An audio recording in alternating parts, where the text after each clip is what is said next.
lagi. Luar biasa. Halo Sobat CB, sing booster Adaro. Hari ini kita akan ngadakan ngobras. Alhamdulillah hari ini kita ada tamu spesial, yaitu beliau adalah seorang manajer operasional di PT Buma ADT, yaitu Pak Edi Saputra. Sambut beliau.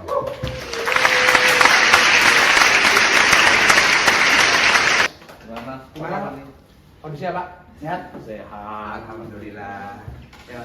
Ini sebelum Pak Edi Saputra perkenalan, enaknya Pak Edi Saputra Pak Awi? Oh, saya izin buka ini aja lah ya. Ya, panggil Awi aja lah ya. Karena kalau di Buma, Edi Saputra itu kurang Terkenal. kurang famous ya. Awi aja ya. Nah, sebelum Pak Awi perkenalan, saya sedikit ada punya contekan nih.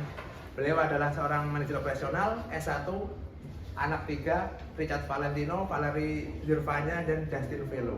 Benar Pak ya? Betul, betul. Alhamdulillah. Ini kita bertemu lagi Pak ya, setelah tahun 2010-11 kita sama-sama buka di Fitnot ya? Iya. Iya.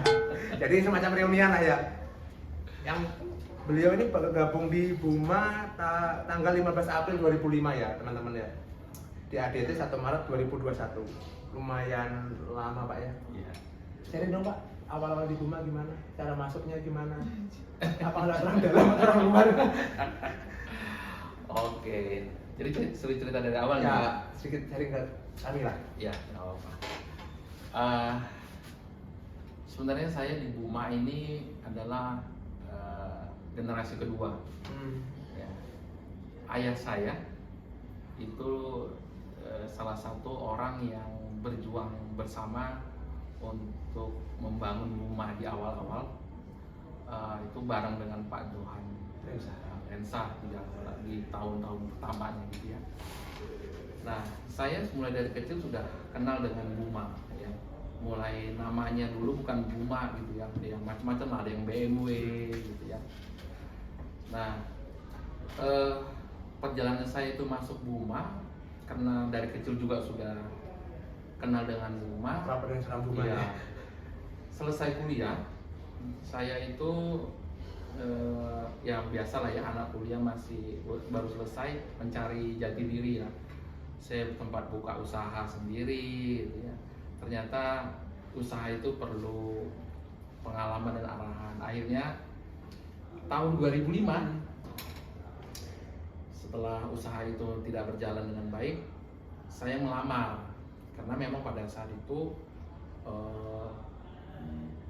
saya melihat Buma, ayah saya kerja di situ, kenapa saya nggak ikut juga gitu ya, Meneruskan lah ya. meneruskan gitu. Akhirnya buat lamaran, diproses sama HR, lalu dipanggil gitu ya, dipanggil. Kantornya pada saat itu masih di Harmoni. Lama Ya, di Harmoni. Waktu dipanggil, karena saya ini basicnya sebenarnya S1-nya itu di manajemen ya.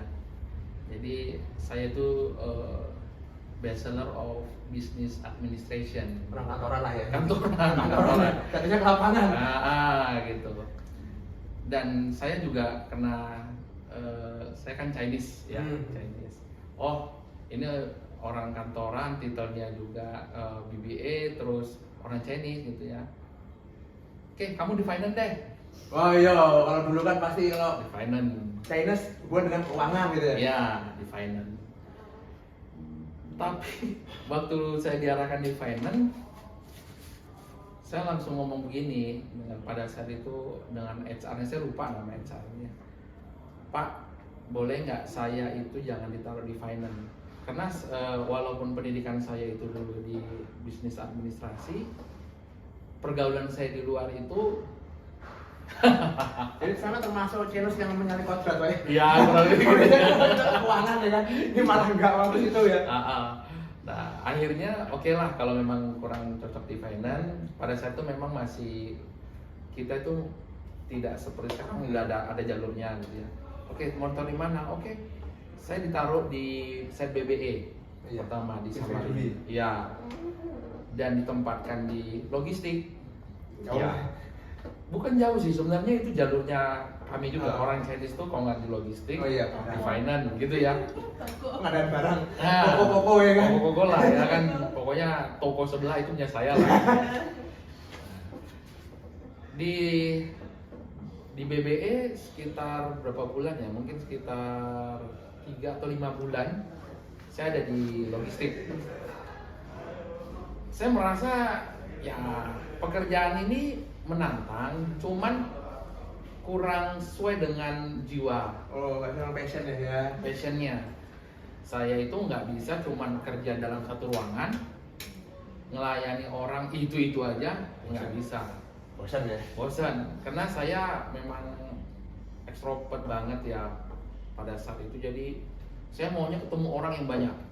Saya nggak mau terbatas dengan ruangan. Nah, ada juga rezeki pada saat itu PM-nya di BB itu Pak Iwan ngajak, "Wih, gimana kalau kita mutasi ke site silo, kita buka baru site biji besi." Ya. Ya, namanya prajurit siap terus ya? Siap terus. Gak ada mundurnya, Wes. Nggak ada mundurnya. Mutasi ke silo. Pada saat itu kondisinya set baru buka, tetap menangani logistik, tapi karena logistiknya juga belum jalan gitu ya. Dan pada saat itu kami ada 2 pengawas. Pada saat itu posisinya foreman. Masih permain sana ya? Foreman. Nah, foreman logistik. Tapi saya ngerasa juga nunggu barang nyusun di kontainer. Ini aja. Ini itu kan. Saya ngomong ke Pak Iwan, saya mau ke produksi. Karena pada saat itu di produksi belum ada foreman-nya, hanya 1 supervisor. Butuh orang dong. Nah. Akhirnya saya diperbantukan ke produksi. Saya mengikuti prosesnya, mulai antar operator yang dari rumah kampung sampai ke area tambangnya. Saya baca buku bagaimana itu geometri jalan, Belajar semua ya? bagaimana proses penambangan. Saya baca. Dan ada trainer juga yang saya jadikan guru. Proses berjalan, akhirnya setelah 3 bulan berjalan, di assessment. Ini bisa nggak ke produksi dengan latar pendidikan seperti itu? Ya, jauh-jauh gitu ya? Ya, di assessment. Nah, setelah di assessment, hasilnya ternyata cocok ke produksi. Rezekinya ya, Mas? Iya, itu kayaknya harus saya banget ya. Cocok ke produksi. Nah, sejak saat itu kita ya tahun 2005 juga itu ya, tapi tepatnya saya lupa di bulan berapa. Ya, disitulah saya menjadi foreman produksi. Nah, di foreman produksi pada saat itu ya selama proses pembukaan sampai di penutupan silo saya ada di sana. Proses penambangan sampai ke crusher, washing, biji besi sampai ke pengapalannya, itu saya semua sudah lalui. Luar biasa kan kalau di silo tuh teman-teman yang adik yang itu kan udah dari sana semua Ya. kan. Luar biasa memang kalau di sana kerjanya kan. Oh iya, Semuanya terbatas, semua terbatas di pulau yang kecil gitu ya. aksesnya susah. Tapi ada satu keuntungan di sana, kekeluargaannya kuat. Oh, iya sih. Kelihatan dulu waktu pertama kali teman-teman dari silo kesini itu kan, Ya. mereka punya kayak grup sendiri kan. Ya kan. Akhirnya gitu sekarang udah mulai ke mana-mana sih. Iya. Berarti kesini masih foreman atau sudah SPV dulu? Nah, pada saat itu kan di HR itu ada acting namanya. Oh iya benar. Ya, Acting. Setelah kan ada evaluasi tiap tahunan. Saya sebagai foreman itu karena diberi tugas dan tanggung jawab yang lebih besar dari sekedar foreman, saya di-actingkan istilahnya, itu di-actingkan. Dikasih wewenang dan tugas yang lebih besar. Karena site silonya tutup, saya dimutasi ke Adaro. Di Adaro itu pun ya masih posisinya foreman sebenarnya. Dari orang yang nggak ngerti tambang, belajar tambang tapi di biji besi, masuk ke Adaro batu bara. Challenge kan? Iya. Itu tantangan. Prosesnya awalnya saya semuanya juga sama dengan yang di silo. baca buku, tanya sana, tanya sini, dengan produksi, dengan engineering, semua saya tanya. Saya nggak ada malunya kalau untuk nanya pada saat itu kan. Dapat ya. Pokoknya dapat, sama lah, sama sampai. Kalau nggak tahu malunya sama sih Pak. Nanya. Ya pada saat itu nanya dan pengalaman yang berjalan ya, itu membuat saya ya cukup tahu dan menguasai untuk semua proses penambangan itu, mulai dari proses land clearingnya sampai di kalau kita kan dulu sempat sampai di hauling. Iya, sekarang sampai di remaja sekarang. Ya, itu saya tahu semua prosesnya.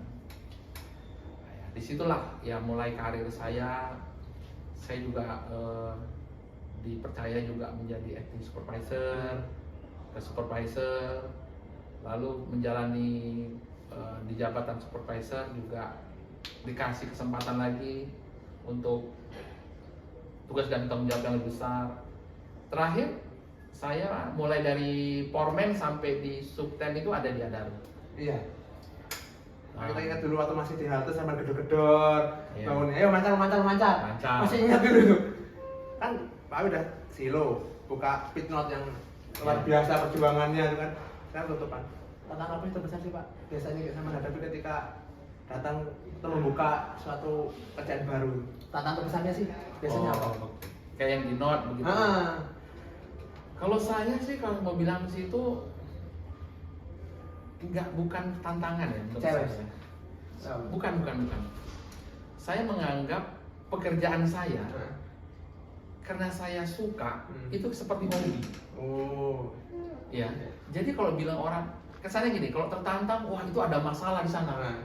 Kalau saya enggak, itu proses yang memang harus saya lewati. Jadi bukan menantang, tapi ya harus saya jalani dengan sebaik-baiknya gitu. Jadi kalau orang tertantang takutnya, wah berat apa? Saya nggak ada, karena saya mikirnya, oh itu prosesnya. Walaupun dulu kita sering dibawakan orang parang demo itu. Oh, itu menjadi satu keasikannya Iya. menurut saya.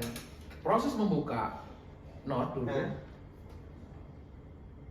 Jalan ke pitnya itu kita harus buka pakai doser, menggunakan articulate.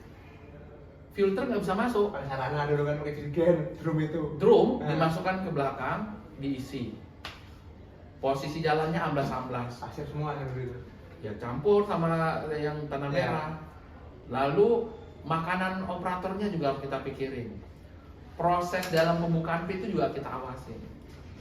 Itu mungkin tantangan bagi orang. Kalau saya keasikan bukan tantangan. Asik. Tadi kerja, tahu ada orang bawa parang, stop. Iya. Sampai saya dikenalkan sama yang tukang demo yang kalau nyari-nyari mau nutup tambang, Pawi mana dulu gitu. Jadi mau di misteri sama mereka ya. Kan Pawi udah dari bawah ya, kan tangan dari bawah lah, karena dari anak sekolah, daftar dari foreman, udah banyak tahu hobi tadi, mengatasi masalah. Menurut Pak Awi, seorang sosok leadership itu seperti apa sih? Leader ya. Dengan leadershipnya tuh yang ideal itu seperti apa? Oke, kalau mau ngomong ideal, ya itu harus diukur Ya. diukur ya. Tapi kalau berdasarkan apa yang saya lalui dan dinilai mungkin itu baik ya, leader itu harus memang ada impactnya, berasa bagi si sekitarnya, orang lain. Mereka bisa merasakan impact kita itu seperti apa? Berarti harus ada. Jangan cuman kasih perintah, ngomong-ngomong aja, tapi sosoknya nggak pernah ada. Ya. Iya kan toh. Leader harus memang dapat dirasakan keberadaannya oleh orang-orang di sekitarnya. Itu dulu leader. Itu dulu ya. Iya. Yang kedua, leader tidak pernah lari dari suatu permasalahan timnya. Kalau leader lari dari permasalahan timnya, berarti bukan leader itu. Justru leader ini yang mengarahkan permasalahan tadi sampai selesai. Berarti kan udah sosoknya ada, perannya ada, ya kan, bagi rekan-rekannya. Lalu yang tentunya harus bisa mengarahkan, memimpin tadi. Memimpin bukan main telunjuk. enak ini ya. Ya, kalau begini-begini enak aja ya. enak, semua bisa begini-begini, kan gitu. Tapi leader itu harus tahu prosesnya, harus tahu kesulitannya, harus tahu mengarahkan apa. Berarti yang disampaikan oleh timnya, seorang leader itu harus sudah melalui analisa si leadernya. Bukan, oh harus A ya, harus B ya. Menurut saya bukan leader, itu bos. Bukan pemimpin. Bukan pemimpin. Kalau leader di kita, ya itu saya bilang harus terasa manfaatnya, keberadaannya, dan kalau menginstruksikan harus berdasarkan analisa. Gak boleh sembarangan ya. Nggak boleh sembarangan. Kenapa? Kalau memikirkan main telunjuk begini, yang saya bilang ya, preman juga bisa begini-begini. Tapi ada nggak impact baiknya? Meresahkan ya. Meresahkan yang ada. Ganggu. Bahkan anak buahnya pun bisa kepikiran kapan mutasi lagi. Pikiran saya Pak. Kalau saya maunya, aduh Pak Awi, selama Pak Awi ada, saya mau sama Pak Awi aja deh. Kayak kita dulu waktu di Natana kan, seorang leader, dia teman baik, teman nakal ya, it's okay lah, it's okay. Kayak gini kan, Iya. ketemu lagi, Pak Awi manajer, oh enggak, karena aku enggak ngangkat sama manajer enggak. Iya. Ya udah, udah supervisor. Pasti juga dia. Terus perubahan rumah yang sekarang ini seperti apa menurut Pak Awi dari kita dari nol sampai sekarang dapat untuk paling udah kita pernah kecil, besar, jatuh, bangun lagi. Iya. Perubahan kita apa sama Pak Awi? Kalau perubahannya sebenarnya mungkin ya karena mengikuti zaman, mengikuti zaman. Tapi kalau mau dibilang perubahan kita itu pastinya perubahan yang menuju lebih baik. Sekarang lebih, kalau saya bilang sih dari sisi aspek people-nya gitu ya. Kalau dari sisi aspek people-nya, sekarang mungkin nggak pernah dicek ya. Bisa dikatakan yang terbanyak karyawan di Buma itu adalah orang-orang yang muda. Iya. Iya. Iya. Iya kan? Ya, nggak misalnya hampir mungkin 60% ke atas ya. Iya. Yang muda-muda semua. Apakah itu bisa terjadi di perusahaan lain yang ditambah? Belum tentu. Iya. Orang-orang lebih mengutamakan umur, skill, pengalaman. Nah, artinya perubahannya Buma, kalau dulu ya memang lebih banyak yang lebih tua, Senior lah ya. senior. Iya. Kalau sekarang justru leader-leadernya itu orang-orang yang muda dan yang pelaksananya di lapangan juga itu yang muda-muda. Iya. Perubahannya terlihat dari sisi orang-orangnya. Nah, dari orang-orangnya itu merubah juga cara pikir di organisasinya. Orang muda senang dengan tantangan. Iya. Kasih satu mau dua. Kenapa Buma itu maunya sekarang, oh kita harus sustain, kita harus lebarkan sayap bisnis Buma. Karena orang-orangnya ini orang-orang muda. Banyak muda semua sih. Ya, karena perusahaan ini nggak mau tergila sama zaman yang mungkin kalau nggak berubah akan mati sendirinya gitu kan. Jadi kalau perubahan itu dilihatin yang saya bilang mulai dari orangnya sehingga merubah cara pandang orang-orang di organisasinya. Tapi sekarang Buma kan punya change booster lah Pak ya. Change Booster. Ini kan sebagai segelintir dari akhirnya kan change booster. Kalau pandangan Pak Awi tentang change booster itu seperti apa sih? Change booster. Kalau menurut saya change booster itu kayak memang itu harus ada kok di rumah. Harus ada. Karena gini ya, perubahan yang dari people, perubahan dari mindset orang di organisasinya, itu kan perlu merubah sesuatu yang biasa menjadi tidak biasa. Siapa orang yang bisa memastikan kalau perubahan itu cepat diterima oleh orang-orang di lapangannya gitu ya? Nah, kita kan perlu nih orang-orang yang buat tugasnya change booster itu ya? yang nge-push. Nah, change booster ini wajib ada di rumah. Karena kan change booster inilah kan yang akan itu ibaratnya kalau dosernya ya, iya. dosernya. Ini seharusnya dari step ini harus ada, step ini harus ada. Ini udah sampai mana ini? Kok nggak bisa nih? kan gitu ya. Paling tidak dari sisi komunikasinya, ya kan? Iya. Paling tidak dari sisi komunikasinya, karena kan kita mau merubah orang.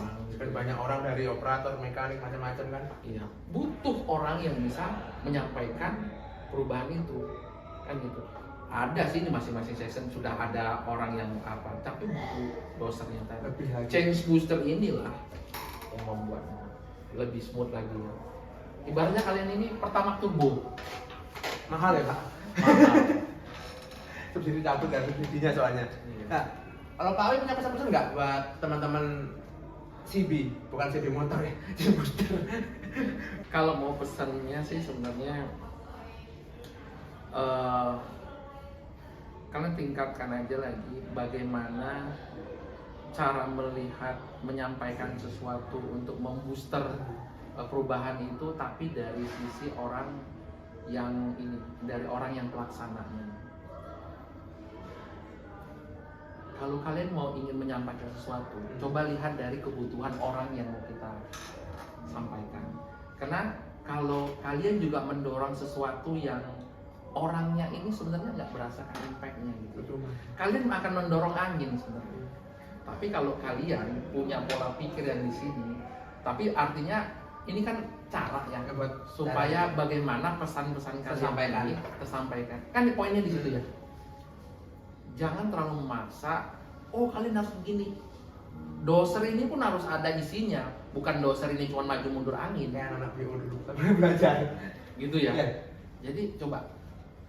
Ini apa sih sebenarnya kebutuhannya si orang ini? Yang tahu dulu ya. Tahu dulu di situ. Nah kalau kalian sudah tahu di situ, baru lakukan sesuai dengan diskusi. Setelah ketemu jalannya, baru gaspol, ajar. Gas soalnya. Dan tapi ingat lagi, kalau bisa diperbanyak aja change booster ke orang ini. Oh. Jangan, kalian di sini berapa? 20 berapa? 21. 21. Seberapa sering kalian tampil di depan orang-orang untuk menyampaikan itu kan tergantung juga dengan program maupun orangnya ya, jumlah orangnya. Nah, kalian dengan posisi yang 21 ini kalau bisa lagi direkrut lagi, diperbanyak lagi untuk ketemu orang-orang supaya orang tahu nih ngomong change booster siapa, oh ini. Wah. Tahu semuanya, manfaatnya berasa. Karena kan kalian leader kan. Iya. Ya, seperti gue bilang tadi, dapat dirasakan manfaatnya oleh semua orang tadi. Biar ada nampak orangnya, nampak perannya, nampak manfaatnya. Kayak cuma jadi bayangan tok. Betul. Nanti kita pikirkan untuk kemarin udah ada rencana juga sih Pak mau nambah anggota Mbak Yu ya, mau nambah anggota untuk CV kita. Iya. Tapi quantity Ya. adalah sesuatu, ya. Ya, Tapi bagaimana ikatkan kualitasnya tadi? tetap kita akan pilih Mas Mata juga udah nyiapkan tursnya buat kita benar-benar punya agen yang nggak cuma ngisi list aja. Kita butuh orang yang benar-benar siap mensupport perubahan yang ada di Buma. Karena memang perubahan bisa terjadi. Dulu ketemu Pak Awi seperti ini, dulu ketemu Pak Iwan seperti ini, sekarang sudah jadi seperti ini kan. Beliau kok bisa punya perubahan seperti itu gitu. Walaupun kita juga sudah berubah, cuma ya biar lambat yang penting ada arah ke situ lah. Iya. Oke.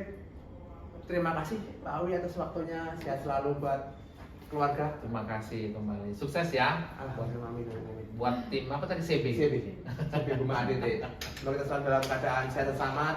Buma juga ADT, ADP, Buma total, all set, selamat dalam operasinya lancar. Amin. Semuanya nggak ada kendala. Amin. Terima kasih teman-teman. Sampai ketemu lagi. Salam Buma CB, semangat pagi. Wassalamualaikum warahmatullahi wabarakatuh.